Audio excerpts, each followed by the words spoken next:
जी जी। नमस्कार दोस्तों, मैं हूं मयूर परीख। दिल्ली में प्रधानमंत्री नरेंद्र मोदी ने एक बार फिर शपथ लेने की ठानी है। उन्हें एनडीए से बहुमत मिल चुका है, लेकिन असली रार मची है महाराष्ट्र में। 27 एमपी थे, 9 पर आके खड़े हो गए। 2014 के विधानसभा चुनाव में 122 126 जितने विधायक थे, अगले चुनाव में 107 हो गए। अब गिरते गिरते और कितने नीचे आ जाएंगे कुछ पता नहीं। उद्धव ठाकरे ने देवेंद्र फडणवीस का साथ छोड़ दिया और सरकार पलट गई। मैंडेट मिला बीजेपी शिवसेना को, सरकार बन गई शिवसेना कांग्रेस एनसीपी की। फिर हुआ तोड़फोड़, ऑपरेशन लोटस वगैरह वगैरह। अब देवेंद्र फडणवीस इस्तीफा देना चाहते हैं। जब हाथ में कमान सौंपी थी तो 126 विधायक, 27 सांसद, और अब जब वो पोस्ट छोड़ने की बात कर रहे हैं तो 9 सांसद और विधायक तो 3-4 महीने के बाद चुनाव होंगे तो पता चल जाएगा। लगातार महाराष्ट्र में बीजेपी का ग्राफ यूं गिरते जा रहा है, ऐसे गिरते जा रहा है जैसे कि एग्जिट पोल के नतीजे के बाद स्टॉक मार्केट गिरा, लोगों का 30 लाख करोड़ का नुकसान हुआ। देवेंद्र फडणवीस चाहते हैं कि वो इस्तीफा दे और लोगों के बीच जाए जन समर्थन जुटाने के लिए, लेकिन क्या अब ये मौका है? इस बारे में एक बहुत ही रोचक और बड़ी खबर दिव्य मराठी ने पब्लिश की है और हमें खुशी है कि आज हमारे साथ इस पूरे विषय पर बातचीत करने के लिए दिव्य भास्कर के पॉलिटिकल एडिटर, दैनिक भास्कर के वरिष्ठ पत्रकार, मुंबई में जिनकी स्टोरी का, जिनकी जानकारी का लोहा माना जाता है, इनकी स्टोरीज को बहुत ही क्रेडिबली लिया जाता है, ऐसे विनोद यादव जी मेरे साथ मौजूद हैं। विनोद जी, आपने खबर छापी है, खबर के पीछे की खबर छापी है, ये कह लो कि देवेंद्र फडणवीस ने इस्तीफे की पेशकश क्यों की है। चलिए आप ही अपने मुंह से बता दीजिए, ऐसी क्या बात है। नमस्कार मयूर जी। देखिए, महाराष्ट्र में लोकसभा चुनाव के बाद जो महाभारत बीजेपी के अंदर चल रहा है वो बहुत ही दिलचस्प है। हालांकि ये संघर्ष बहुत दिनों से चल रहा था, पर वो उजागर नहीं हो रहा था, या यूं कहें कि खुल के पर्दे पे नहीं आ रहा था। अगर इसे किसी तरह से प्लेटफॉर्म देने का किसी ने काम किया है तो वो महाराष्ट्र के उप मुख्यमंत्री देवेंद्र फडणवीस ने किया है। देखिए, 2024 का जो चुनाव हुआ और उसके पहले जो सीटों का बंटवारा हुआ, उसमें पूरी तरह से कहा जाए तो देवेंद्र फडणवीस का जो से था या उनका जो कहना था, उसको दिल्ली के जो शीर्ष नेतृत्व ने नजरअंदाज किया। अब इसमें खिलाड़ी कौन है? तो वहां बैठे हुए हैं विनोद तावड़े। विनोद तावड़े जब देवेंद्र फडणवीस का गुट या देवेंद्र फडणवीस कुछ कह रहे थे, वो वहां पे अमित भाई के कान में कुछ दूसरी बातें बता देते थे। तो नतीजा इसका ये आया कि जो चुनाव बीजेपी के लिए बहुत इजी था, वो बहुत ही कठिन हो गया। उसके बाद बीजेपी की गलतियां ये हुई कि उन्होंने एकनाथ शिंदे को ले लिया, उसके बाद उन्होंने राष्ट्रवादी कांग्रेस तोड़ दी, फिर इतने से भी उनका जी नहीं भरा तो उत्तर भारतीय विरोधी छवि रखने वाले राज ठाकरे का समर्थन ले लिया। अब देखिए, मैं आपके सवालों का जवाब देने से पहले बताऊं, राज ठाकरे का समर्थन लेने का नुकसान ये हुआ कि पूर्वांचल में बीजेपी का सुपड़ा साफ होते होते बच गया। जो सीटें बीजेपी जीत सकती थी, बड़े आसानी से जीत सकती थी, वहां पे जो इंडिया आघाड़ी ने कहा कि बीजेपी को वोट देना यानी राज ठाकरे को वोट देना, जबकि बीजेपी कह रही थी कि बीजेपी के प्रत्याशी ये कह रहे थे कि मुझे वोट देना यानी नरेंद्र मोदी को देना वोट, यानी नरेंद्र मोदी को प्रधानमंत्री बनाने के लिए वोट मांगा जा रहा था। पर उसका काउंटर ये हो गया कि बीजेपी को वोट देना यानी राज ठाकरे को वोट देना। अगर आपने बीजेपी के प्रत्याशी को जिताया तो मुंबई में राज ठाकरे के लोग उत्तर भारतीय और बिहारियों की पिटाई करेंगे। अब ये तो हो गया पूर्वांचल में इनकी गलतियों का नतीजा। मुंबई में भी आप देख लीजिए, जो सीटें उत्तर मुंबई के अलावा वो बड़ी आसानी से, अगर आप देखें तो मीर कुटेचा की सीट 100% जीती जाने वाली सीट थी। वहां पे माननीय प्रधानमंत्री का रोड शो हुआ, उसके बावजूद ये सीट हार गए। कहीं ना कहीं तो आत्मचिंतन करना पड़ेगा। इसके अलावा विनोद जी आपका माइक थोड़ा सा हिल गया है, आप आराम से उसे ठीक कर लीजिए। आपकी आवाज जरा रुक रुक के आ रही है माइक। यस, हाँ बताइए। नहीं नहीं, आपकी तो आवाज अब फट फट के आ रही है।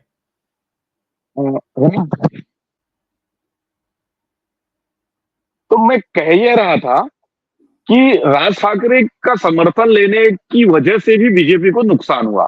अब मजेदार किस्सा देखिए, अब देवेंद्र जी की प्रेस कॉन्फ्रेंस से आया, उसके पहले बीजेपी की कोर कमेटी की बैठक इस मुद्दे पे हो रही थी कि आखिर हार के कारण क्या थे, मीडिया को क्या वजह बताई जाए।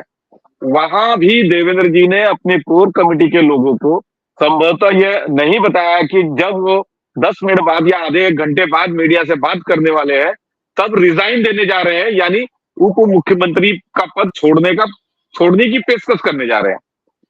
मैं उस प्रेस कॉन्फ्रेंस में मौजूद था।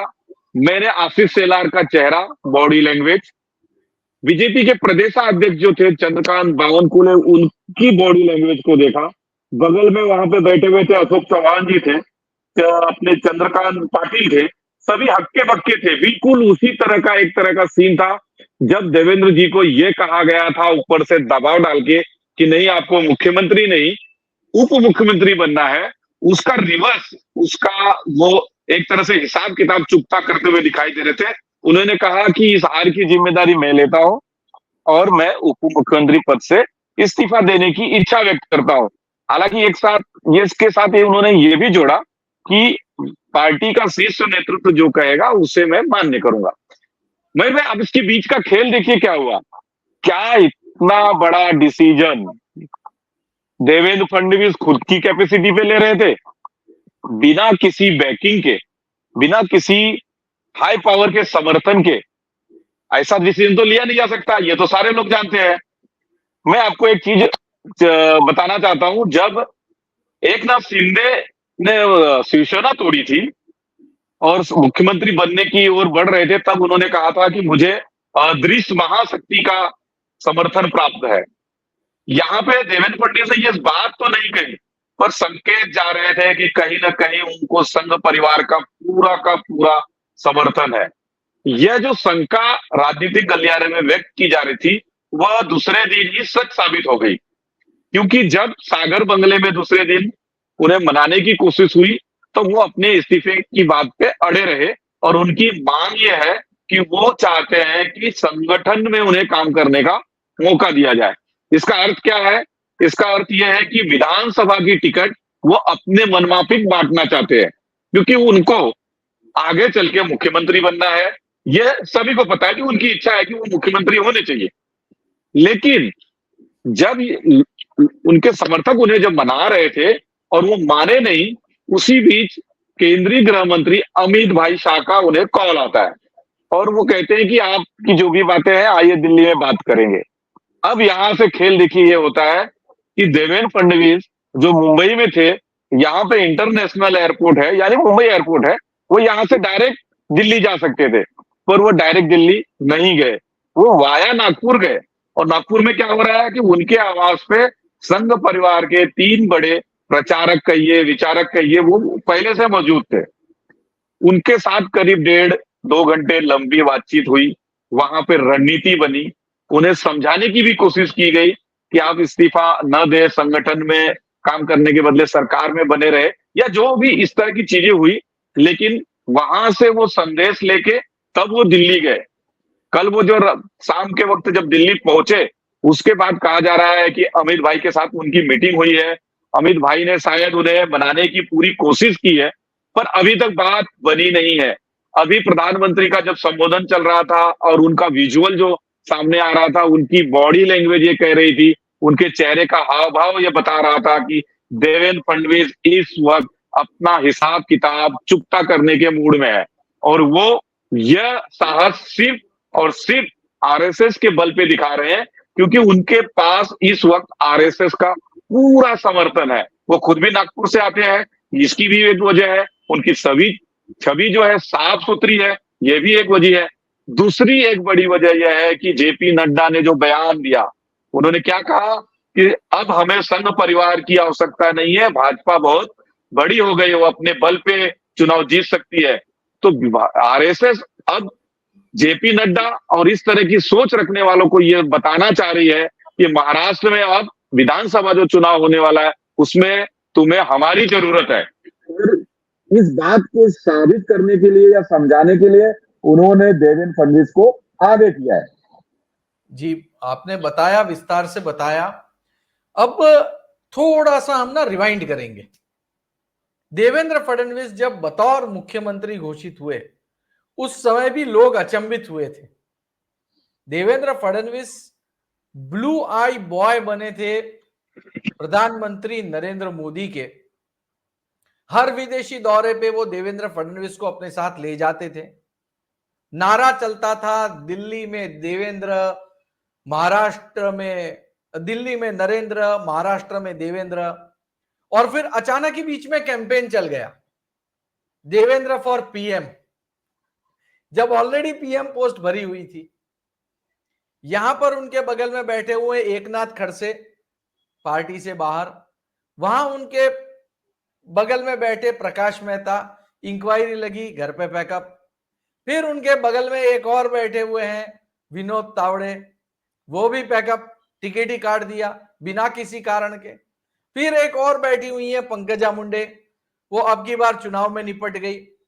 तो मैदान साफ करना, अपना रास्ता क्लीन रखना, बीजेपी के ग्राफ को आप ये सोचिए 127 एमएलए से गिरा करके 107 एमएलए, वो भी कंप्लीट आपको फ्रीडम देने के बाद कि आप 144 आराम से जीत सकते हैं। पूरे 5 साल में कोई रोक टोक नहीं, किसी तरह का कोई समस्या नहीं, विपक्ष पूरी तरह से चुप बैठा है। उद्धव ठाकरे जी जो है वो सरकार को चलने दे रहे हैं। सांसद 27 चुन के दिए, वहां से वो लेके आए 9 पे। अब वो चाहते हैं कि संगठन को हाथ में ले। देखिए विनोद जी, मैं आपकी तरह तो बहुत बड़ा पॉलिटिक्स का रिपोर्टर नहीं हूं, लेकिन मैं एक छोटी मोटी बात मैंने एक सीखी है पॉलिटिक्स से। पॉलिटिक्स में जो आपका दुश्मन होता है ना, उसको कभी अपनी पकड़ से बाहर नहीं आपको भेजना चाहिए। अपने दुश्मन को छोटी मोटी पोस्ट देकर ही सही अपने सर्कल के अंदर रखना पड़ता है। अगर वो सर्कल से बाहर चला जाए तो वो आपके सर्कल को ब्रेक कर देता है। विनोद तावड़े ये मुंबई में एक, महाराष्ट्र में एक मंत्री थे, बोरीवली इलाके के विधायक थे। उनको पैकअप कर दिया। बचपन से लेके अब तक वो पॉलिटिक्स में रह चुके हैं। बचपन से वो एबीवीपी में थे, छात्र राजनीति की है, युवा राजनीति की है, मुंबई के अध्यक्ष रहे, कोंकण में उनका गांव है। इनके सर्कल से बाहर निकलकर वो दिल्ली पहुंच गए और वो बन गए उनके ऊपर। अब दूसरी मेरे पास छोटी मोटी खबर ये भी आ रही है, हो सकता है कि गलत खबर हो, आप दुरुस्त कीजिएगा मुझे विनोद जी, कि मुख्यमंत्री एकनाथ शिंदे अब पहले से ज्यादा मजबूत पोजीशन में आ गए हैं। उन्होंने सारे विधायक अपने साथ बनाए रखे हैं। सांसद भी मतलब बीजेपी के मुकाबले तो ठीक ठाक ही आए हैं। बीजेपी का स्ट्राइक रेट सबसे ज्यादा फिसड ही रहा है, ठीक ठाक आए हैं। और अब वो भी प्रशासन पे पकड़ बनाए बैठे हुए हैं, जिसकी वजह से देवेंद्र फडणवीस को समस्या हो रही है। सही है या गलत है? नहीं, मैं आपकी बातों से पूरी तरह से सहमत हूं, पर एक बात कहना चाहता हूं कि मैं भी पॉलिटिक्स का बहुत बड़ा कोई तुर्रमखा नहीं हूं, एक विद्यार्थी हूं, खुद को मानता हूं इस तरह से। देखिए, बात यह है कि जो देवेंद्र जी थे उनको नरेंद्र भाई मोदी प्रधानमंत्री जी ने बहुत मौका दिया, उनको पूरी तरह से फ्रीडम दिया, लेकिन महाराष्ट्र में उनसे एक के बाद एक लगातार चूक भी होती थी। इस बात को तब तक बीजेपी के लोगों ने नहीं कही जब तक कमजोर देवेंद्र जी नहीं हो गए। यानी जब तक उनकी पूरी ताकत चल रही थी, पूरा चल रहा था, तो सब हाँ में हाँ कर रहे थे। जैसे किसी राजा को खुश करने के लिए लोग जो उस तरह से उसकी गलतियों को भी तारीफ करते हैं, अब देवेंद्र जी के पास कौन है? प्रवीण दरेकर। कहां से आए? मनसे से आए। प्रसाद लाड कहां से आए? राष्ट्रवादी से आए। ऐसे लोग हैं जो मूल भाजपाई तो है ही नहीं, बीजेपी की विचारधारा से कोसों दूर है। ऐसे लोग आज की तारीख में आंख और कान देवेंद्र के बने हुए हैं। अब मुद्दा जो ये आता है कि आखिर में गलतियां कहां हुई। देखिए, जब विधानसभा में आपका परफॉर्मेंस बहुत अच्छा था, आपने 2019 में अच्छा परफॉर्म किया, प्रधानमंत्री और गृह मंत्री ने आपको आशीर्वाद दिया, आपको फ्री हैंड भी दिया।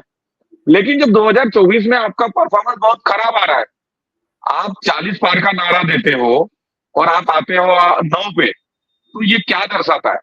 और फिर अब यहाँ पे ये भी है कि अब जब प्रत्याशी दिए जा रहे थे तब आप भी शीर्ष नेतृत्व के हाँ में हाँ कर रहे थे। अब चूंकि अब पूरा ठिकरा फूट गया है, तो आपको ये लग रहा है कि मेरे ऊपर आएगा, तो वो खुद पे नहीं लेके वो कहीं ना कहीं बावन कुले पे, आशीष शेलार पे, या उनके जो, देखिए, एक बयान मोहित कंबोज का आया कि किसी लाइन को छोटी करने के लिए बड़ी कर देना चाहिए या बड़ी करने के लिए छोटी, ऐसा कुछ तरह का आरोप का आया। मोहित कंबोज कौन है? दूसरी पार्टी से आया हुआ यह व्यक्ति देवेंद्र फडणवीस की लाइन चला रहे हैं। ये लोग मीडिया में ये कह रहे हैं कि अकेले डिसीजन सिर्फ देवेंद्र जी ने उम्मीदवारों की नहीं ली थी, पार्टी के इतना बड़ा नेटवर्क है, क्या पार्टी को ये सारी बातें नहीं पता चली कि देवेंद्र जी पर्दे के पीछे से क्या कर रहे हैं? देखिए, इस चुनाव में देवेंद्र जी को अगर नेतृत्व माना जाए, या जैसे उन्होंने स्वीकार भी कर लिया, तो हार को उन्होंने स्वीकार कर ली, पर 4-5 महीनों में विधानसभा चुनाव होना है, उसका नतीजे क्या आएंगे, इसका एक थोड़ा सा हमें अनुभव आ रहा है कि जिस तरह से विधानसभा सीटों में कुछ कुछ लग रहा है कि बहुत कड़ा कांटे की टक्कर हो जाएगी। दूसरी बात, जब 2019 के 17 के कारपोरेशन चुनाव के बाद बीजेपी पूरी तरह से इस मूड में थी कि मुंबई कारपोरेशन पे बीजेपी का मेयर बिठाया जाए, और वो बहुत आसानी से संभव था क्योंकि बीजेपी की सरकार थी। उस वक्त देवेंद्र जी ने यह गलती की कि नहीं, उद्धव जी को हम मना लेंगे, और उद्धव जी के फेवर में उन्होंने एक स्टैंड लिया। उसका नतीजा यह हुआ कि उद्धव जी मुंबई कारपोरेशन पाके स्ट्रांग होते रहे और वो बीजेपी के साथ में भी नहीं गए। ये सारी गलतियां ऐसी रही।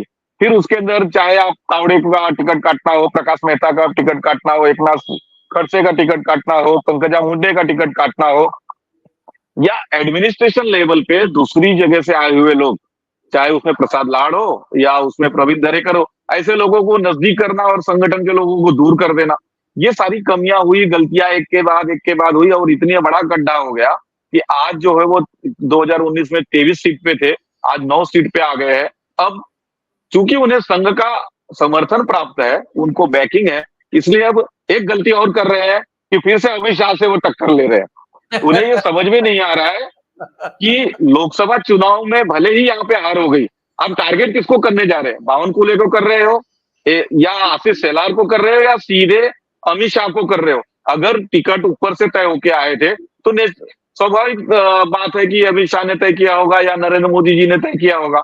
अगर ऊपर के 2 नेताओं ने तय किया है और आप उन्हीं की गलती उन्हें बताने जा रहे हो, जबकि वो फिर से सरकार बन गई है उनकी, तो आपकी स्थिति क्या होगी? दूसरी एक बात रोचक मैं बताऊं, देखिए, मुंबई एमएमआर रीजन में तो शिवसेना की जो, मतलब उद्धव ठाकरे की सीटें बढ़ी या महाविकास आघाड़ी की बढ़ गई। मराठवाड़ा में क्या हुआ? मराठवाड़ा में अपने जो दानवे पाटिल थे, 5 बार लगातार जीत रहे थे, वो हार गए। सिर्फ औरंगाबाद की एक सीट ऐसी रही जहां पे मराठा समाज के लोगों ने मराठा कम्युनिटी को समर्थन दिया, वो जीत गए। बाकी मराठवाड़ा की कई सीटें वो हार गए, लगातार हिंगोली हार गए, नांदेड़ हार गए, हर चीजें हार गए। अब इसका ठिकरा किस पे आप फोड़ोगे? मराठा आंदोलन जो स्टेट लेवल का मुद्दा था, उसे हैंडल करने का काम किसका था? गृह मंत्री के नाते स्टेट गवर्नमेंट और देवेंद्र जी का था। देवेंद्र जी की छवि, अगर ये नैरेटिव सेट हुआ या बन गई कि एंटी मराठा है, तो उन्हें यह समझना चाहिए था कि लोकसभा चुनाव में परिणाम क्या आएगा। जरांगे पाटिल ने लगातार उनके खिलाफ में कैंपेनिंग की, उनके प्रत्याशियों के खिलाफ में की, और नतीजा यह हुआ कि बीड़ जैसी जो सीट बीजेपी की एकदम सेफ सीट थी, गोपीनाथ मुंडे का जो गृह क्षेत्र है, वहां पे उनकी बेटी पंकजा मुंडे चुनाव हार जाती है, सिर्फ मराठा वर्सेस ओबीसी की वजह से। अब मराठवाड़ा की यह स्थिति हो गई। विदर्भ में क्या हुआ? विदर्भ तो देवेंद्र जी का होम ग्राउंड है, कहा जाता है कि बीजेपी का गढ़ है, तो विदर्भ में भी सारी तरह से सुपड़ा साफ हो गया। नितिन गडकरी जी को जीतने के लिए संघर्ष करना पड़ा, जबकि राष्ट्रीय लेवल पे उनका बड़ा काम था। एक जो सीट आई है वो त्रिकोणीय मुकाबले में दूसरी एक सीट आ गई है, तो कम से कम 2 सीटें वहां पे आई, बाकी सारी सीटें लगभग वो हार गए। तो कहीं ना कहीं जिम्मेदारी तो आपको लेनी है, पर ये जिम्मेदारी आप इस ढंग से ले रहे हैं कि गलती मेरी नहीं है, ऊपर वालों की थी, और फिर कह रहे हैं संगठन में। अरे भाई, एक सवाल आखिर मुझे भी आश्चर्य लगता है कि इनकी पार्टी इनको ये सवाल क्यों नहीं पूछ रही है कि मान लीजिए आपको संगठन की जिम्मेदारी दे देते हैं, गृह मंत्री या उप मुख्यमंत्री पद से कुछ समय के लिए दूर रखा जाता है। अगर आप संगठन में आ रहे हैं तो मराठा इक्वेशन वाला जो सिचुएशन है वो क्या 4 महीने 5 महीने में दूर हो जाएगा? यदि नहीं आप नहीं संगठन नहीं हो यदि सकता। आप सरकार में रहेंगे तो हो सकता है कि कुछ इसके लिए प्रयास करें, संगठन से तो बिल्कुल नहीं होगा। दूसरी चीज देखिए, ये सत्य है और कटु सत्य है, राजनीति जातवाद और भाषा प्रांत पे भी आधारित है। महाराष्ट्र में इस बार मराठा वर्सेस ओबीसी इस तरह की लड़ाई हुई है, ये सच है।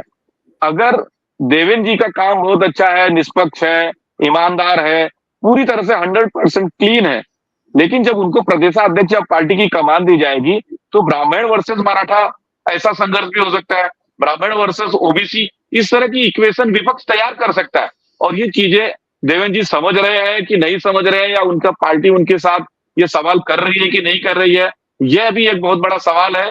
इसलिए मुझे लगता है कि आने वाले कुछ 48 घंटे थोड़े इंतजार करने चाहिए, क्योंकि देवेंद्र जी इस वक्त दिल्ली में है। अमित शाह जी से उनकी फिर हो सकता है मुलाकात हो। आज प्रधानमंत्री जी से जब वो मिले तो वो गर्मजोशी नहीं दिखी जो हमेशा आमतौर पे दिखाई देती थी, क्योंकि यहाँ से सारे देश ने देखा होगा, प्रधानमंत्री जी ने उनसे कैजुअली जिस तरह से एक सामान्य नेता या सांसद से मुलाकात करते हैं उस तरह से मुलाकात की। दूसरी ओर योगी आदित्यनाथ की पीठ थपथपाई। तो कहने का मतलब सांकेतिक भाषा को अगर हम समझे तो इस समय मामला बड़ा गड़बड़ है। मुझे लगता नहीं है कि राष्ट्रीय नेतृत्व जो बीजेपी का है वो देवेंद्र जी को फ्री हैंड छोड़ेगा, जैसे कि आपकी थियरी है कि अगर कोई अपोनेंट है तो उसको अपने दायरे में रखना चाहिए, तो उनको उनको दायरे में रखा हुआ है। देवेंद्र जी से या उनके समर्थकों के अति उत्साह का नतीजा ये रहा कि दिल्ली में नरेंद्र, मुंबई में महाराष्ट्र में नरेंद्र, मतलब दिल्ली में नरेंद्र और महाराष्ट्र में महाराष्ट्र में देवेंद्र, देवेंद्र। ये जो नारा था वो भी कहीं ना कहीं उनके लिए अलग गया, क्योंकि ऐसा लगा कि जैसे वो पीएम पद के लिए खुद को प्रोजेक्ट कर रहे हैं। तो उत्साह उनके लिए, अति उत्साह उनके लिए नुकसानदेह है। आज की परिस्थिति ये है कि देवेंद्र जी की राजनीतिक खेमेबाजी थोड़ी कमजोर हो गई है, संगठन के भीतर उनके जो विपक्षी खेमा है वो थोड़ा मजबूत है। और मुझे लगता है कि लोकसभा का चुनाव आते आते इसका ये जो संघर्ष चल रहा है वो थोड़े बड़े पैमाने पे दिखने लगेगा, क्योंकि पार्टी के भीतर जो खुशफुसाहट है, जो आग लगी है, चिंगारी लगी है, तो कहीं ना कहीं धुआं निकलना शुरू हुआ है, तो वो आग भी आगे दिखाई देगी। देखिए, जहां तक मेरी समझ है, प्रधानमंत्री नरेंद्र मोदी, गृह मंत्री अमित शाह, इनके बारे में जहां तक मेरी समझ है छोटी मोटी, ये किसी को अधिक घास नहीं डालते। जितने लोग इस्तीफा लेके उनके पास गए हैं उन्होंने एक ही बात की, अच्छा आपको काम नहीं करना है, ठीक है, चलिए आप यहां से आगे बढ़ सकते हैं। बड़े बड़े तुर्रम खां नेता इस चक्कर में नप चुके हैं। जब फ्री हैंड देते हैं कि प्रदेश अध्यक्ष आप अपनी मनमर्जी का चुनिए, जब फ्री हैंड देते हैं कि एमएलए को अपनी मनमर्जी से टिकट बांटिए, जब ये तय करते हैं कि आप लोकसभा जो है उसमें कैंडिडेट जो भी आए हैं उसको जितवाइए, आपको जैसे मैकेनाइज करना है तो कीजिए। मेरे पास एक अहम जानकारी है और वो ये जानकारी है कि बीजेपी में इस बार पन्ना प्रमुख सिस्टम ठीक से नहीं चला है। बीजेपी का पूरा वोटर उतरा नहीं है और ये जो गड़बड़ हुई है ये गड़बड़ इसी चक्कर में हुई है। आपके ऑपोजिशन वाले माइनॉरिटी कम्युनिटी का अच्छा वोटिंग करवा सके और आपके वोटर उतरे नहीं, उस चक्कर में 3% वोटिंग कम हुई है भैया, और इस चक्कर में ये हारे। अगर ये 3% वोटिंग आप बढ़ा दीजिए महाराष्ट्र में, पूरा चित्र उल्टा हो जाता है। अब आखिरी दिन को वोटर को घर घर पे जाके ला करके वोट करवाने की जिम्मेदारी किसकी बनती है? पार्टी वर्कर की बनती है। और पार्टी वर्कर कहां है? तो विनोद जी, अगर यही सब चलता रहा तो बिस्तर गोल है भैया, क्योंकि ज्यादा समय नहीं है। अगर देवेंद्र फडणवीस इस्तीफा देने की बात कर रहे हैं एन विधानसभा चुनाव के पहले, तो सवाल यह है कि उनकी जगह पे और कौन, क्योंकि पहले तो उन्होंने उनके साथ वाले खड़ों को सबको निपटा दिया है, उनको भी तो आके सेट करने में टाइम लगेगा भैया। ये कोई 2-4-5 दिन की प्रक्रिया थोड़ी है कि आपने जो है मोबाइल को चार्जिंग में लगा दिया, मोबाइल 100% आधे घंटे में चार्ज हो गया। 100 तरीके के झमेले होते हैं और ये झमेला अब बढ़ गया है। विनोद जी, मैं सही कह रहा हूं ऐसा आपको लगता है? देखिए, मैं आपकी बातों से काफी हद तक सहमत हूँ। देवेंद्र जी अगर ये सोच रहे हैं कि मेरा बीजेपी के पास कोई विकल्प इस वक्त नहीं है, तो ये गलतफहमी होगी उनकी। भारतीय जनता पार्टी जिस तरह की राजनीति करती है, वो हमेशा सेकंड ऑप्शन लेके चलती है। आपको बताऊं कि उन्हें ये गलतफहमी हो सकती है कि कम समय है और ये एक संगठन है, ऑर्गेनाइज ढंग से है, इनके पास केंद्र में सत्ता है, राज्य में सत्ता है। जब कभी गोपीनाथ मुंडे थे या प्रमोद महाजन जी थे, तो पार्टी को कभी लगा था कि उनका अभी जगह कोई ले सकता है या इस तरह से पार्टी बढ़ सकती है। राष्ट्रीय लेवल पे अटल बिहारी वाजपेयी जी थे, तो कभी किसी ने सोचा था कि नरेंद्र मोदी जी पूर्ण बहुमत की सरकार बनाएंगे और एक बार नहीं 2-2 3-3 बार प्रधानमंत्री बन जाएंगे? तो देखिए, राजनीति में कुछ भी हो सकता है। ये हर उस व्यक्ति की या उस नेता की गलतफहमी होता है कि यदि मैं नहीं रहूंगा तो क्या होगा। चल रहा है, आप कांग्रेस का देखिए, तकदीर से चल रही है। 2009 में एक सीट पे थी, आज 13 सीट पे आ गई। तो ये जो तकदीर का भी कुछ फैक्टर होता है, जब आपके अच्छी चीजें भी गलत हो जाती है और गलत चीजें भी अच्छी होती है। तो इस वक्त विपक्ष का वक्त थोड़ा सा ठीक चल रहा है। देवेंद्र जी को एक चीज समझने की आवश्यकता है। सबसे पहले तो वो ये समझे कि मुंबई एमएमआर रीजन में मराठी वर्सेस गुजराती का जो एक संघर्ष अंडर करंट जो पैदा हो गया, उसे किसी तरह से दूर किया जाए। मराठवाड़ा जो क्षेत्र है, जो मराठवाड़ा केंद्र बिंदु है मराठा आंदोलन का, वहां पे जो सिचुएशन बनी है, जिस तरह का विस्फोटक वातावरण तैयार विपक्ष ने कर लिया है या जातवाद की सिचुएशन निर्माण कर ली है, उसे कैसे दूर किया जाए। अब रही बात विदर्भ की, विदर्भ में देखिए, विदर्भ में उन्होंने खुद भी कहा है कि कपास है, सोयाबीन है, किसानों के मुद्दे पे वो रहे। देखिए, आपको ये सोचना चाहिए कि नवनीत राणा जैसे बड़बोलेपन को जब आप बढ़ावा देने लगोगे, तो कहीं ना कहीं ये आपको नुकसान ही देने वाला है। दूसरी चीज ये समझिए कि विदर्भ जो किसानों का पट्टा है, वहां पे कपास उत्पादक किसान है, धान उत्पादक किसान है। इसके अलावा संघ परिवार को मानने वाला एक बहुत बड़ा वर्ग है। वहां पे संयम चाहिए, शांति चाहिए और एक अशालीन राजनीति चाहिए। जब आप दो दो बड़ी पार्टियों को तोड़ोगे, उनके लोगों को आप लाओगे, उनको मंत्रिमंडल में जगह दोगे, तो आपके लोग कहीं ना कहीं दरकिनार होंगे। और जब ये लोग दरकिनार होंगे, तो आप क्या सोचते हो कि पन्ना प्रमुख मूर्ख है क्या? पन्ना प्रमुख क्यों काम करेगा? आपने उसका नाम दे दिया, उसने भी अपना नाम दे दिया, है ना? आपने मोबाइल पे उससे कंफर्मेशन ले लिया, उसने भी दे दिया। तो वो काम क्यों करेगा जब आप कहोगे कि संघ की हमें जरूरत नहीं है? जब सरकार चलाने के लिए या अलग अलग चीज की बेनिफिट लेनी है, तब आपके पास राष्ट्रवादी है, शिंदे सेना के लोग हैं। और जब भारतीय जनता पार्टी के मूल कैडर की बात आती है, कार्यकर्ता की बात आती है, तो उसको कहते हैं कि आप संघर्ष करो। भारतीय जनता पार्टी का कार्यकर्ता क्या झंडा डंडा और कुर्सी लगाने के लिए ही है? और जब पोस्ट देने की बात आएगी, तो वहां पे शिंदे गुट और राष्ट्रवादी के लोग रहेंगे। साधारण सा महामंडल अगर आप बांटने की नीयत नहीं दिखा रहे हो, आपके कार्यकर्ताओं को महामंडल में नहीं बैठाना चाह रहे हो, तो आपके नेतृत्व को वो क्यों मानेगा? जब आप दे रहे थे तो आप कार्यकर्ताओं ने आपको सर पे बिठाया, जनता ने भी आपको अच्छा जनादेश दिया। लेकिन जब आपने उनका सम्मान करना कम कर दिया, तो उन्होंने भी आपको रिजल्ट देना शुरू कर दिया। अब मुझे ये लगता है कि दिल्ली से जो भी मैसेज उनके लिए आए या जो भी निर्णय हो, उसे मान्य करना चाहिए। गलती हो गई तो उसे सुधार करने के लिए आगे बढ़ना चाहिए। एक बात और है कि देवेंद्र जी को यह समझना चाहिए कि उनके लिए संगठन में बहुत भारी चुनौती तैयार हो चुकी है। संगठन के अंदर उनके खिलाफ बहुत सारे लोग हैं जो खुल के भले नहीं बोल रहे हो या उनके बगल में बैठते हो, लेकिन वो उनके साथ नहीं है। और ये हो सकता है अगर उप मुख्यमंत्री पद से वो इस्तीफा सच में दे दे, तो उन्हें ये बात सही में समझ में आ जाएगी कौन हमारे साथ था और कौन नहीं है। तो मुकाबला यह है कि आने वाले विधानसभा चुनाव के लिए भारतीय जनता पार्टी को तैयारी करना चाहिए। देवेंद्र फडणवीस को इस गलतफहमी में रहने की आवश्यकता नहीं है कि उनका बीजेपी में कोई विकल्प नहीं है। हर पार्टी के पास हर विकल्प रहता है। इसी तरह की गलतफहमी जो है अजित पवार को थी कि शरद पवार के पास मेरे अलावा कोई विकल्प नहीं है। आखिर में देखिए बारामती में क्या हो गया, बारामती की जो सीट अजीत पवार कहते थे कि मैं ही चुन के सुप्रिया को जिता के लाता हूँ, ये उनकी गलतफहमी थी। 2024 में सुप्रिया सुले उनसे अलग लड़ी, अजीत पवार ने अपनी पत्नी को चुनाव लड़ाया, उनकी पत्नी को हरा दिया। कहने का मतलब इस तरह की गलतफहमियां राजनीति में कई बार लोगों को हो जाती है। जितनी जल्दी ये गलतफहमी उनकी दूर हो जाएगी, उतना अच्छा भारतीय जनता पार्टी के लिए होगा।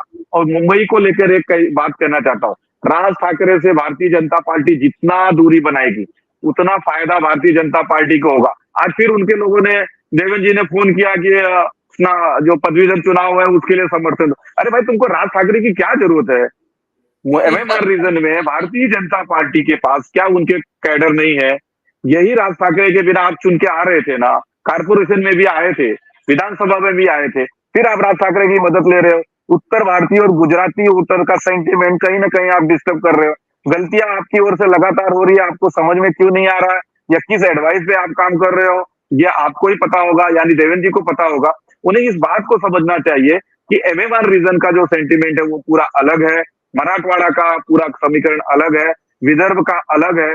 अगर आप ये तीनों का घालमेल करोगे तो नतीजे इसी तरह से घालमेल के आएंगे, और बाद में आपको यह लगेगा कि यार नतीजे कैसे आए, मुझे सरप्राइज हो रहा है। ये कहने की नौबत आपको विधानसभा में ना आए, इससे अच्छा है कि अभी आप उसमें सुधार करें। और संगठन पे जो आप कह रहे हैं, अगर मान लीजिए संगठन में की जिम्मेदारी दे भी दी है तो बहुत ज्यादा कुछ हो नहीं पाएगा, क्योंकि संगठन में अगर बदलाव होगा तो यहाँ पे मराठा या ओबीसी ही लाना होगा।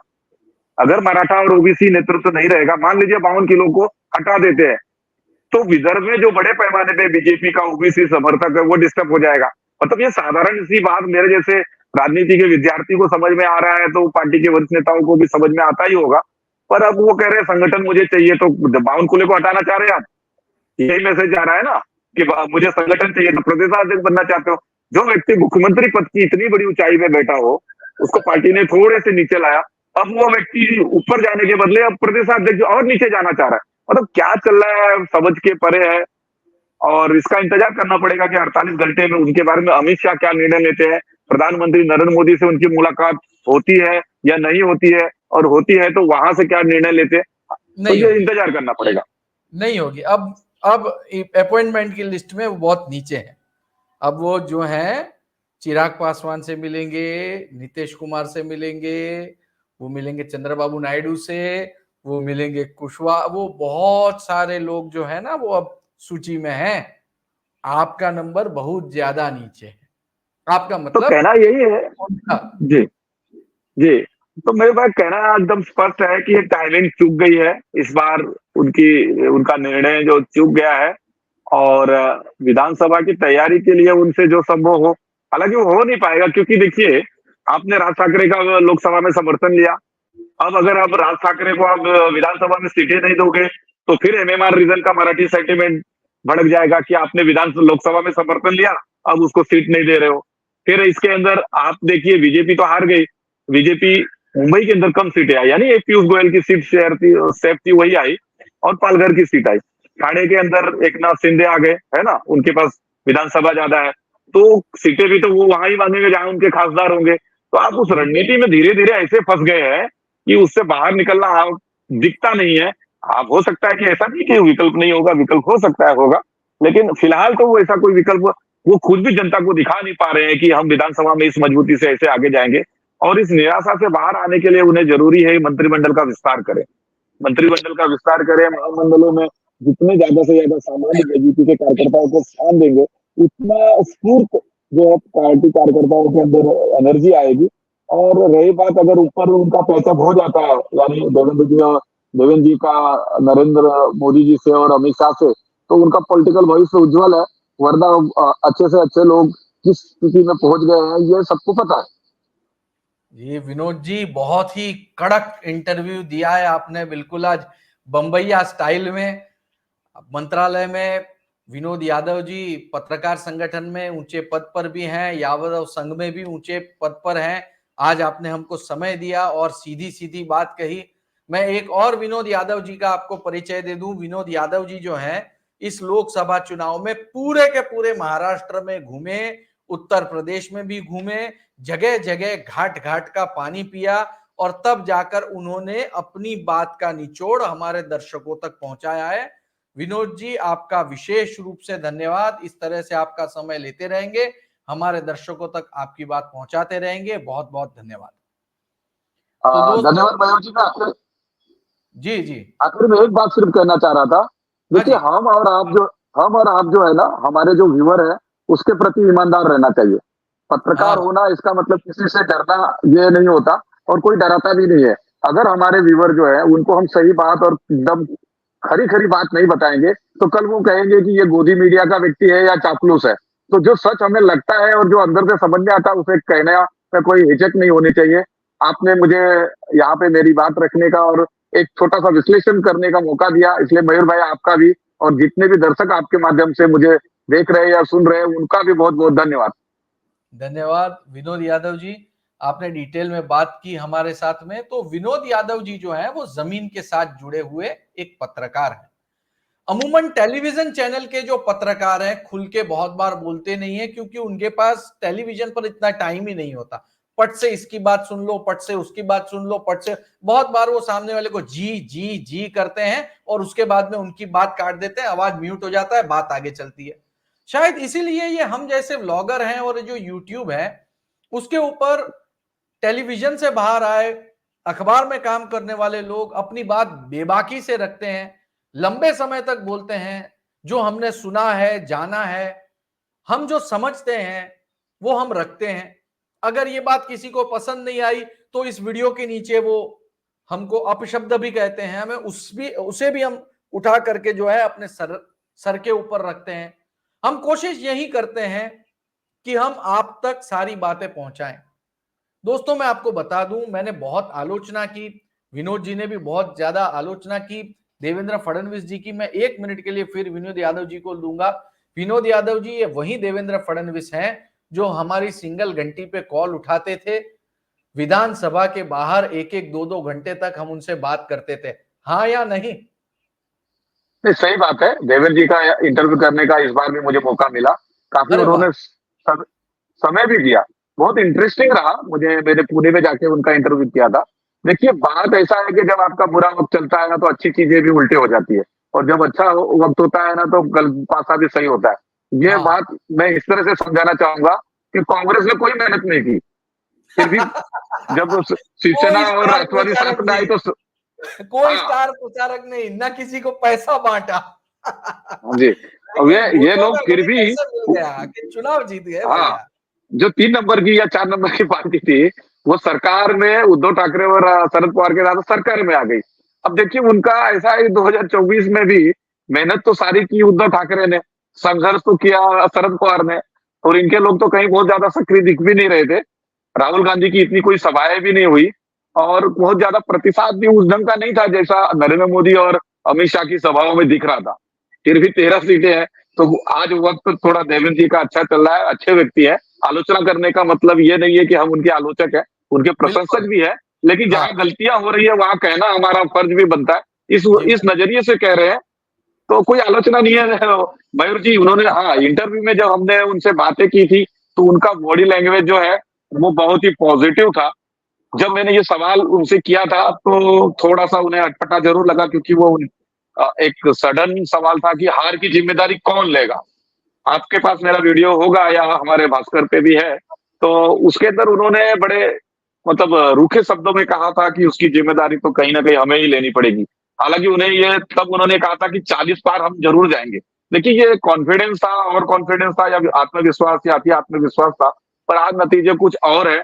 परिस्थितियां बदली हैं, तो अपनी चाल भी बदलनी चाहिए। राजनीतिक में वही सफल होता है कि जो वक्त की चाल के हिसाब से चले।